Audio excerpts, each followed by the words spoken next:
Hi guys, मैं हूँ चंदू और आज का दिन भी मेरे लिए कुछ करीब करीब समाप्त हो चुका है और मैं घर की तरफ प्रस्थान कर रहा हूँ। दिन के अपने भी कमियाँ होती हैं, कुछ भी अच्छाइयाँ होती हैं। कभी कभी आप सोच के कुछ आते होता कुछ है, सबके साथ होता है, मेरी ही बात नहीं है। तो आज का दिन भी अच्छा गुजरा, प्रोडक्शन अच्छा चल रहा है। सेफ्टी बेल्ट बांध लो, उसके बाद बातें करते हैं थोड़ा सा। और एक स्टैंड लेना पड़ेगा मुझे कैसे भी। मोबाइल होल्डर लगा हुआ था, पहले एक बार लिया था मैंने, लेकिन वो चाइनीज़ प्रोडक्ट था, अच्छी, ये भी 3 साल पहले की बात। फिर कभी ज़रूरत महसूस नहीं हुई, लेकिन अब लगता है कि एक ज़रूरत है। और काम को के साथ जो ये टाइम बीतता है मेरी ड्राइविंग, उसको प्रोडक्टिव बनाना चाहता हूँ, इसीलिए कुछ वीडियोस बनाना वो शुरू ही किया है मैंने। देखिए क्या होता है आगे आगे। तो तरीका वही है, आपको सड़क दिखाता रहूँगा और बैकग्राउंड में आप मेरी आवाज़ सुनते रहेंगे, है ना। तो हम लोग निकल चुके हैं इस समय पूर्वी मार्ग से, वसंत विहार, नई दिल्ली। सफ़र 1.5 घंटे का है, कोशिश करूँगा कि छोटा रखूँ। तो आज किसकी बातें करें हम लोग? चलिए उसकी बात करते हैं जिसे हम और आप सब कोई उससे प्रभावित है, वो है कोरोना। नाम भी रख दिया गया है कोरोना काल। अच्छा, ये सब नाम जो है आज से 10 साल 20 साल बाद जब हिस्ट्री लिखी जाएगी तो हिंदी इतिहासकार लिखेंगे कोरोना काल में ये हुआ, कोरोना काल में वो हुआ। सड़क आप देख रहे हैं थोड़ी सी कम है ट्रैफिक, और यही चल रहा है, ट्रैफिक हमेशा कम रह रहा है। लोग जिसकी ज़रूरत है वही निकल पा रहा है। जहाँ तक दिल्ली का सवाल है, दिल्ली तो इस समय क्या बोलेंगे, कोरोना के मामले में बहुत कठिन समय से गुजर रही है इस समय। दिल्ली है दिल वालों की, हमने सुना है बचपन से ही, लेकिन अब दिल वालों की रह नहीं गई है, सब डरे हुए। आप देख सकते हैं लोगों के, किसी को भी देखें वो मास्क पहना होगा, हाथ में ग्लव्स। तो यही स्थिति है। ये सड़कें जो आप देख रहे हैं, ये बम्पर टू बम्पर ट्रैफिक हुआ करते थे, कभी खाली सोने पड़े हुए हैं। मैं अपने नज़रिए से बात करूं तो इस कोरोना काल में कुछ ऐसी चीज़ें हुई हैं जो पॉसिबली गलत है, नो डाउट, लेकिन एक सेंस ऑफ, क्या बोलेंगे, क्लीननेस बोलना तो सही नहीं होगा, क्या बोलेंगे,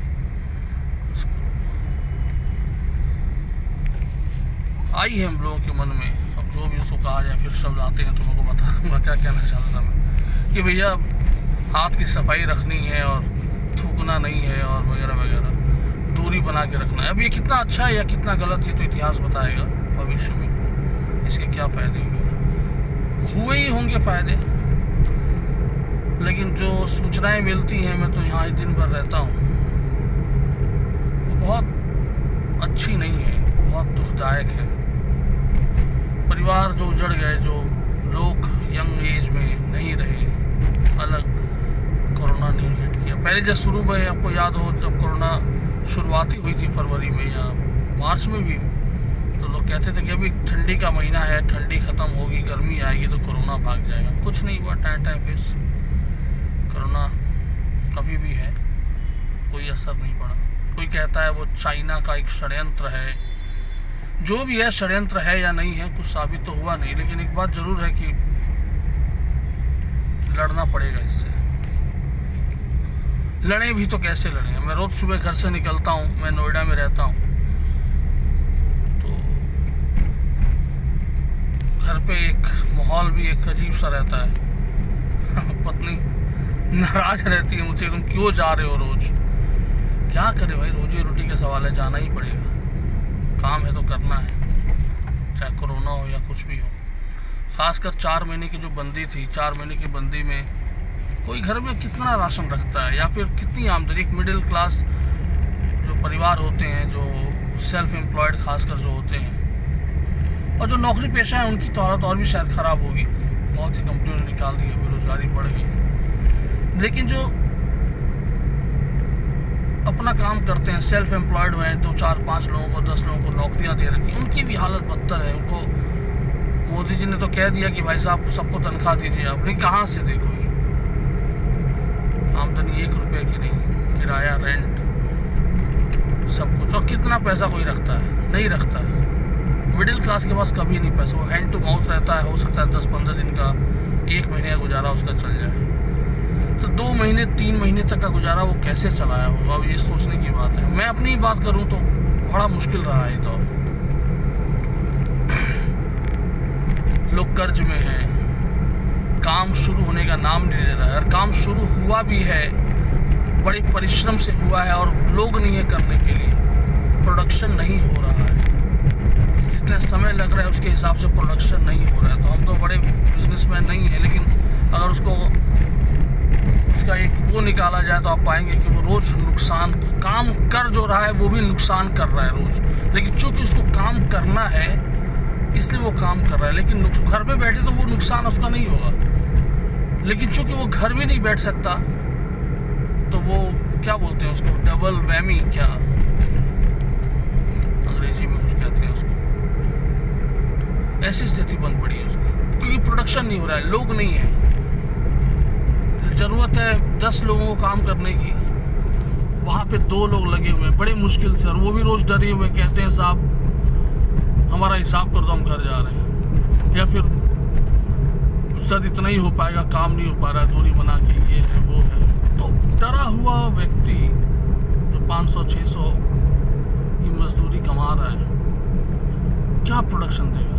दिन भर में अगर 4 घंटे वो काम कर लेता है और 4 घंटे का भी प्रोडक्शन निकल जाता है, तो वो कहता है कि वो ऐसा सोचता है कि बहुत उसने कर लिया, शायद सही भी सोचता होगा। लेकिन अगला जो उसको पैसे उस बात काम के दे रहा है उसको ना खुश है, प्रोडक्शन 0 है, रोज़ नुकसान हो रहा है। और फिर क्लाइंट का प्रेशर अलग से है कि भैया प्रोडक्शन नहीं हो रहा है। अब क्लाइंट भी की अपनी मजबूरी हो सकती है, उसको भी काम करवाना है। तो ये स्थिति बन पड़ी है। जहाँ तक दुकानदारों की बात है, मार्क में कुछ दिन पहले क्या 3 दिन पहले मंडे को ही गया था, चावड़ी बाजार, एक रियल वो हार्डवेयर की बहुत बड़ी मार्केट है दिल्ली में, जो हर कुछ मिलता है वहाँ, हार्डवेयर की सबसे बड़ी मार्केट है। लोग तो कहते हैं कि भारत की या एशिया की, जैसे आम तरीके से दिल्ली की हर मार्केट एशिया की सबसे बड़ी होती है, इस तरह से उसका कहा जाता है कि एशिया की सबसे बड़ी हार्डवेयर मार्केट है। खैर जो भी हो, लेकिन अब जिस चावड़ी बाजार में पैर रखने की जगह नहीं होती थी, खाली सुनसान, दुकानें खुली ही तो हैं लेकिन लोग नहीं हैं। दुकानों पे बैरिकेशन भी है, वो 2 मीटर की दूरी, लोग उसके पास दुकानों में 5 लोग होने चाहिए थे, जब जिस दुकानों में 4 लोग 5 लोग 6 लोग काम करते थे, वहाँ पे 1 आदमी या 2 आदमी, या कहीं मालिक अकेले बैठा, सबकी उसने छुट्टी कर रखी है। तो ऐसी स्थिति है। हॉस्पिटल्स की क्या स्थिति है ये आप जान रहे हैं।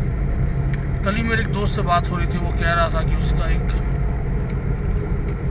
साड़ू भाई पर रिश्तेदार दिल्ली के एक अस्पताल में वो एडमिट है, और 15 दिन में 8 लाख का उसने पेमेंट कर दिया है हॉस्पिटल को। अब मैं हॉस्पिटल का नाम नहीं लूँगा, 8 लाख का पेमेंट उसने कर दिया है, और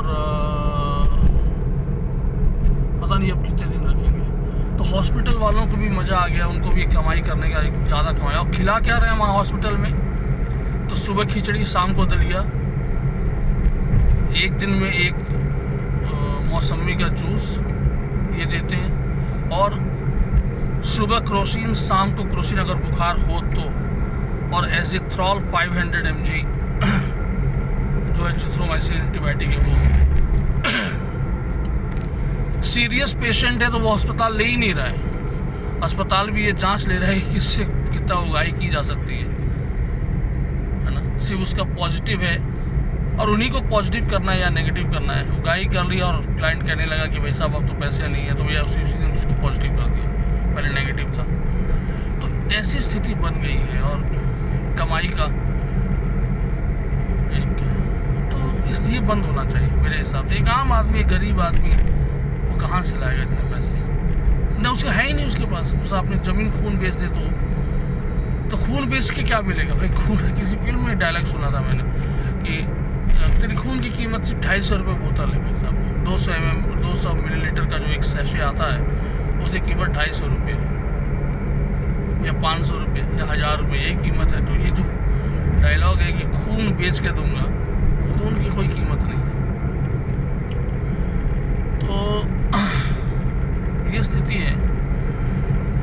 और जिसको हल्की फुल्की बुखार हो रही है, खराश हो जा रहा है गले में, वो भी डर जा रहा है। जैसे मुझे ही हो गया था अभी, आज आई एम फीलिंग फिट, और उसका इलाज बहुत सिंपल है। 2 पैक मैंने मेरे दोस्त के कहने पे, और I am fit, I am feeling free and fit today, very fit. कल तो मैं थोड़ा सा, मैं लोग कहने लगे तो मैं थोड़ा सा संशय में आ गया था, इट्स बेटर ना।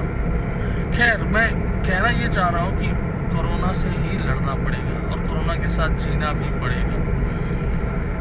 इलाज अगर उसका आ भी जाता है, मानिए 6 महीने बाद या 2 महीने बाद या कभी भी, तो ऐसा नहीं है कि वो आते ही सबके लिए उपलब्ध हो जाएगा, पैरासीटामोल, क्रोसिन की तरह। नहीं,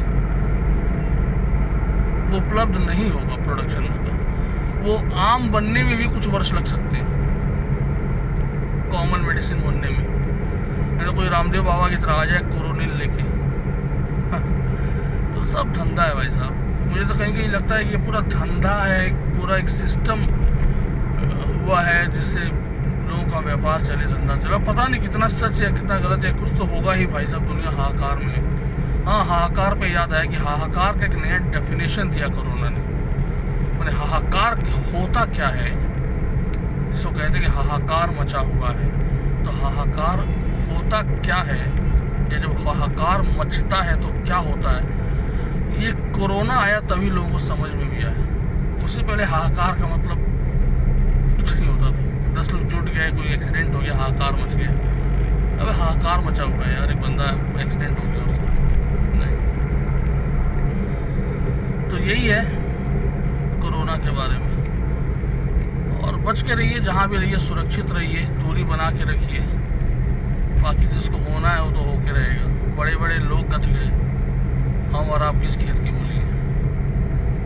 बस इन्हीं बातों के साथ मैं अपने वाणी को विराम देता हूँ। पॉलिटिशियन कहते हैं ना ऐसे। इन्हीं बातों के साथ मैं अपनी वाणी को विराम देता हूँ। जय हिंद, जय भारत। Thank you.